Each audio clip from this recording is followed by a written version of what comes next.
সফল নারী উদ্যোক্তা ও জনশক্তি রপ্তানিকারক মায়া বেগম পেলেন দৈনিক আমার সংগ্রাম সম্মাননা 2025। 10ই আগস্ট 2026 রাজধানী ঢাকার ফকিরাপুলের স্বনামধন্য প্রতিষ্ঠান MRM ট্যুরিস্ট অ্যান্ড ট্রাভেলসের ব্যবস্থাপনা পরিচালক মায়া বেগমকে সফল নারী উদ্যোক্তা ও জনশক্তি রপ্তানিকারক হিসেবে বিশেষ অবদান রাখার জন্য দৈনিক আমার সংগ্রাম সম্মাননা 2025 প্রদান করা হয়েছে। জনশক্তি রপ্তানি খাত এবং নারী উদ্যোক্তা হিসেবে তার অনন্য অবদানের স্বীকৃতি স্বরূপ দৈনিক আমার সংগ্রাম পত্রিকার পক্ষ থেকে তাকে এই সম্মাননা স্মারক প্রদান করা হয়।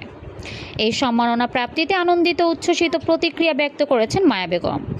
অনুষ্ঠানে প্রধান অতিথি ও বিশেষ অতিথি হিসেবে উপস্থিত ছিলেন দৈনিক আমার সংগ্রাম পত্রিকার সম্পাদক মণ্ডলীর সভাপতি জনাব আজিজুল হক পাটোয়ারি এবং সিনিয়র সাংবাদিক মোহাম্মদ বাবুল মিয়া।